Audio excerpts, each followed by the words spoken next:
have questioned why we juxtapose a spiritual word like Krishna with what some people think is a mundane word, West, as if we were imposing on Krishna some type of geographic, ethnic, or nationalistic identity.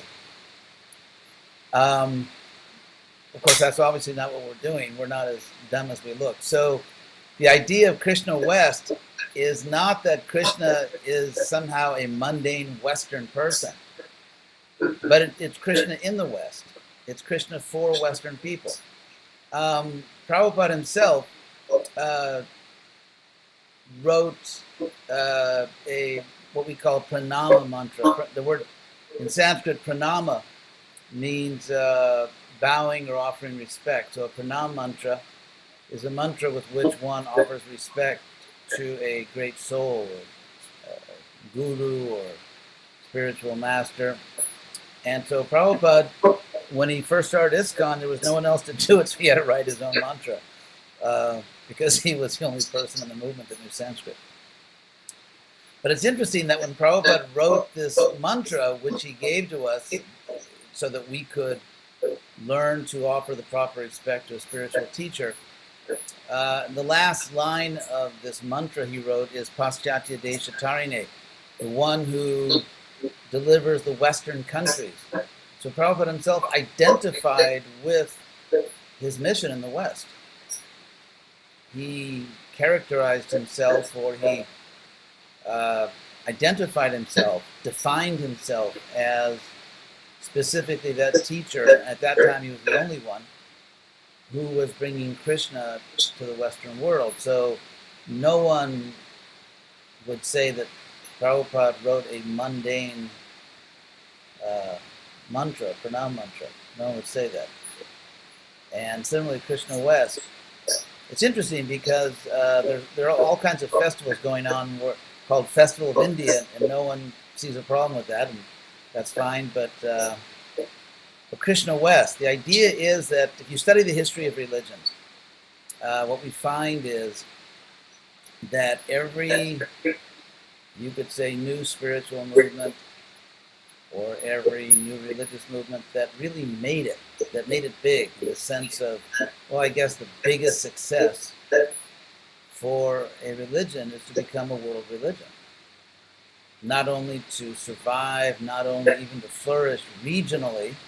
There are some religions that survived and did well regionally, such as, for example, Sikhism, and which is very strongly associated with the Punjab, a particular region of India. And of course, with the immigration of people from that region to other parts of the world, such as America and the UK, it also spread. But still, it's a religion very strongly identified with a particular ethnic group or region.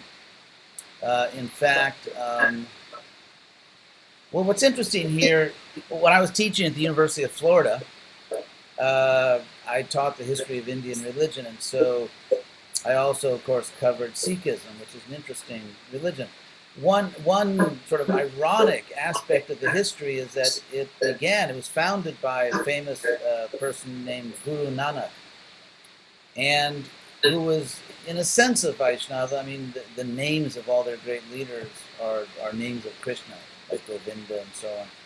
So they were very closely tied to Krishna consciousness, but at the same time, because at that point in history, there was terrible conflict and tension between Hindus and Muslims. You had the Mughal Empire.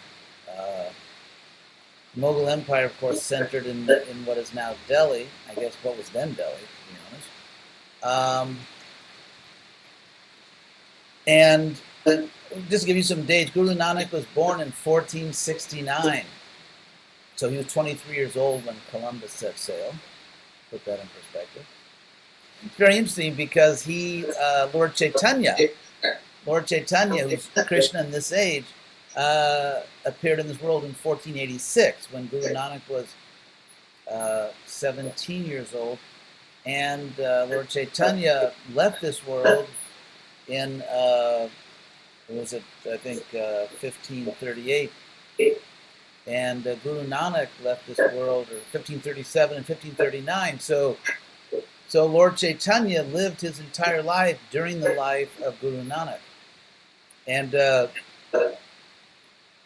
we find that sometimes sometimes if you study world history, there are moments when a certain idea, certain powerful ideas spread internationally. Just to give one example, that around 2,500 years ago, there was some kind of very positive energy, you could say, in the world. And there were all these wisdom teachers in different parts of the world. There was, of course, Confucius in China. And then there in India, there was Buddha, who obviously started Buddhism. And also the Jaina, who began Jainism at the same time. So all these things are going on. Of course, you have sort of lesser-known people like Empedocles, an ancient Greek philosopher who was basically preaching nonviolence toward animals and all kinds of Indian ideas. But so you have all these things going on at the same time in history. And similarly, when Lord Chaitanya came, his spiritual energy was so powerful that you see other things going on in other places as well, because there's all this spiritual, powerful spiritual energy in the world. But anyway, Guru Nanak, his goal was to try to present a form of spirituality, a form of religion that would overcome sectarian divisions. So he brought in a lot of things that come from Krishna consciousness, but at the same time, because Muslims are, or were, I guess many of them still are, very, what's the word? Fervent iconoclasts. So therefore, there was no deity worship. There were no images of the deity. It's interesting because, of course, this iconoclasm or this rejection of visible forms of God, either you could say in a statue, a deity, or a picture, it's interesting because it's traced back to the Ten Commandments. It's traced back to the Ten Commandments,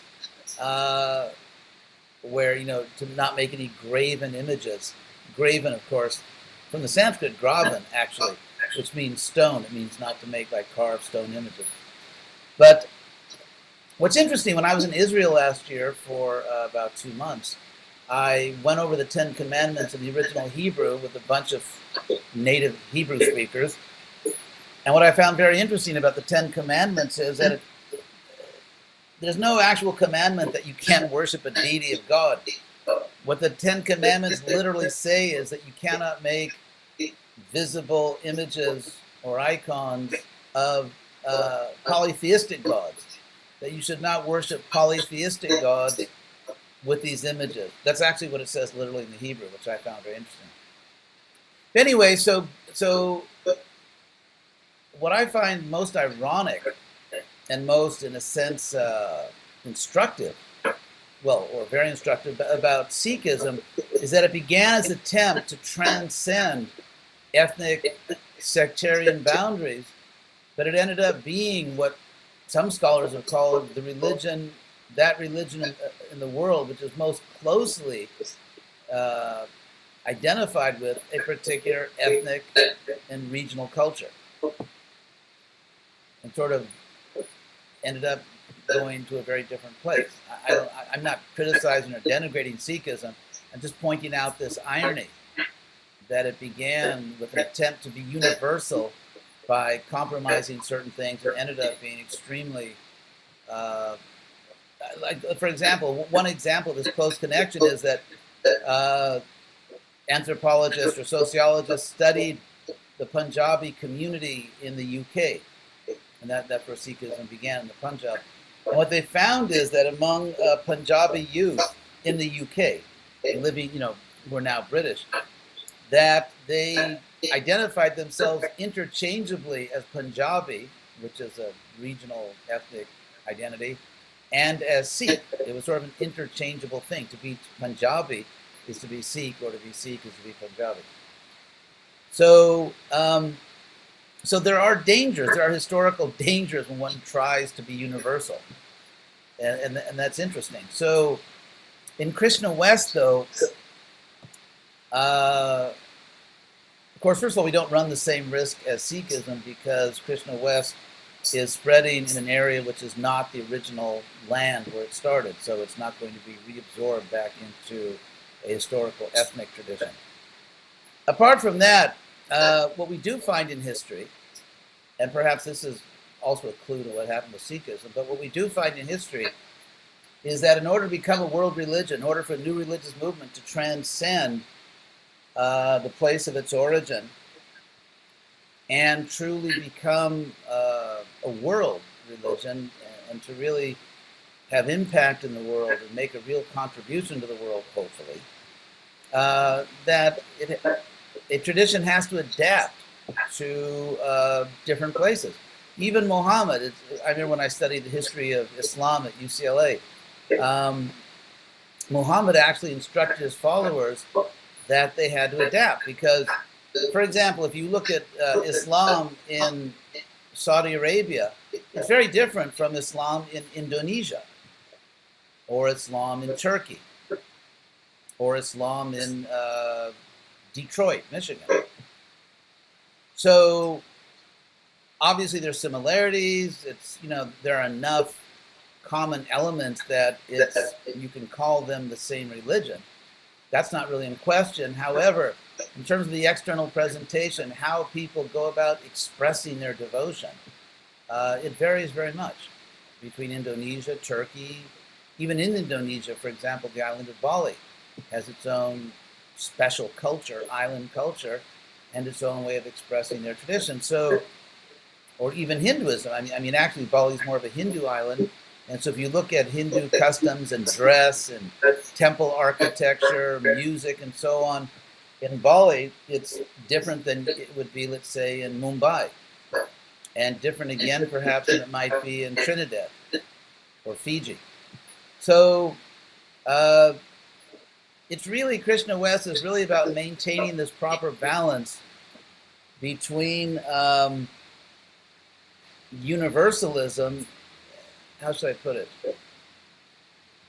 Proper balance between adapting to every place you're in, but at the same time maintaining certain core elements that you can't really mess with. It's like sometimes you buy an electronic device, there'll be a little sign that says, if you open this, you void your warranty. And so there are certain things you can't mess with, or you void the warranty that Prabhupada gave. Prabhupada gave us this warranty that if you do certain things, if you practice a certain way, you will make powerful spiritual advancement, and ultimately, to use the old language, save your soul. So what can we adapt? What do we have to maintain the way it is? You can't change everything, or you lose yourself. So that's the science of Krishna consciousness. That's the science of Krishna consciousness.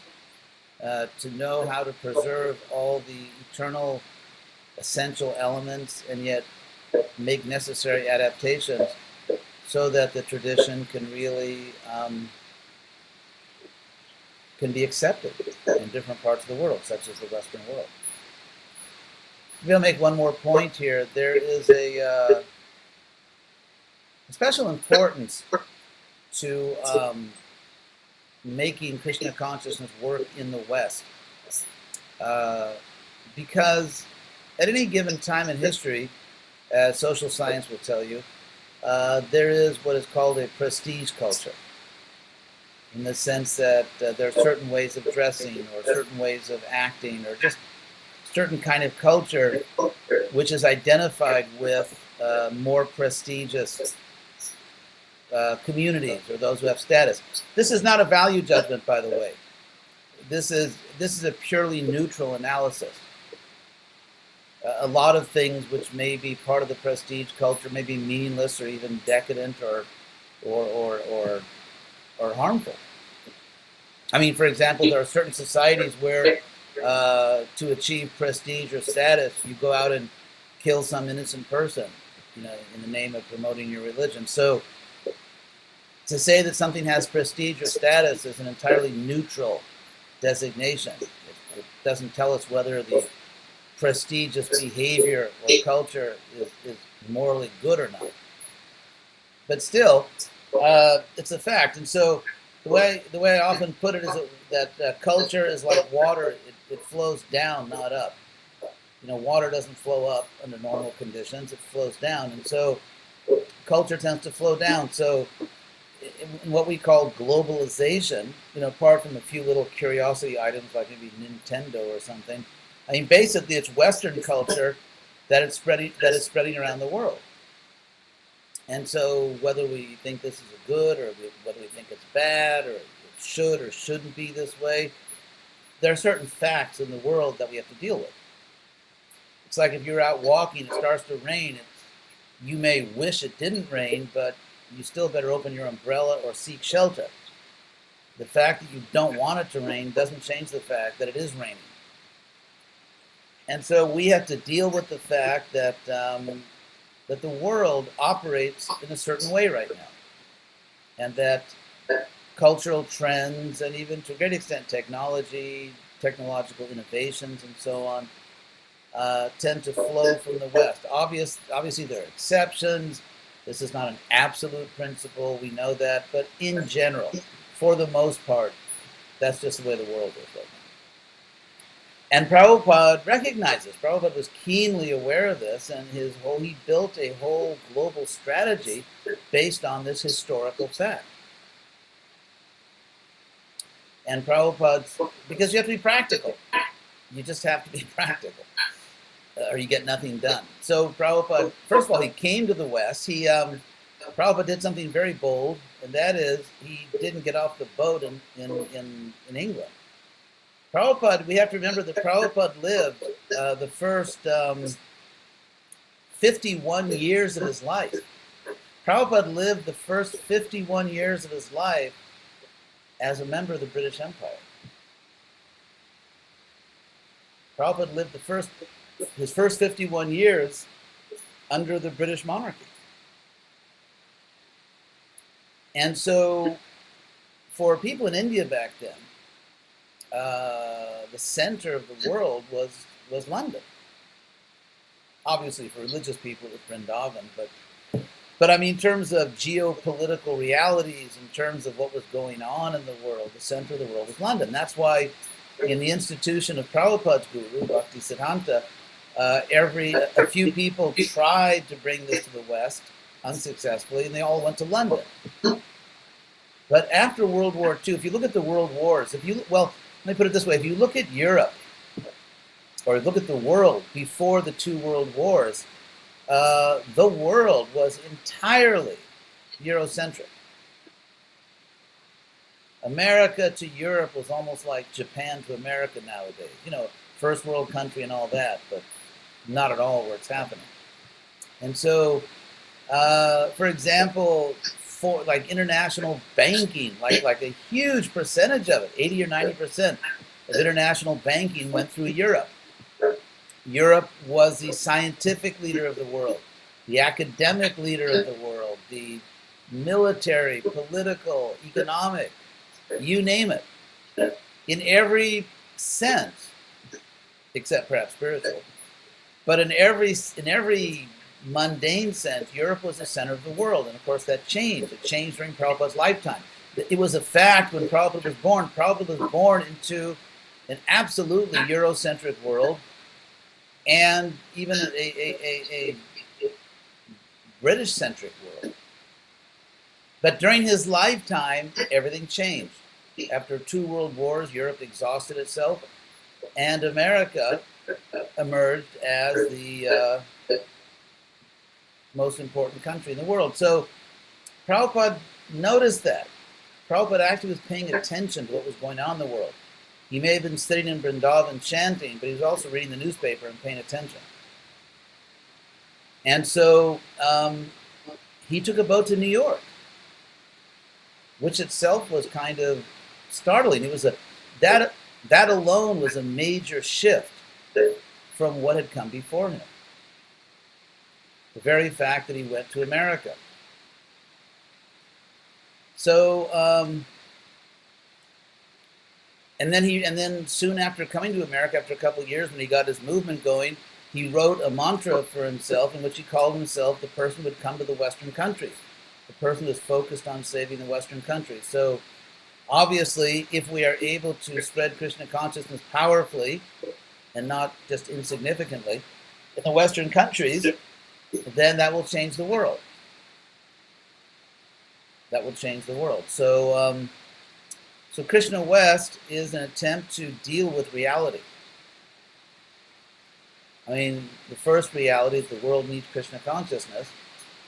And the second reality that the world is not going to get Krishna consciousness unless we can somehow or other spread it. And if we want to spread Krishna consciousness, it's like if you're building a car engine. You know, you got to put this part in place, and that. If you're building anything, there's a certain sequence, and if you put the parts in the wrong sequence at the end, you don't get what you were hoping for.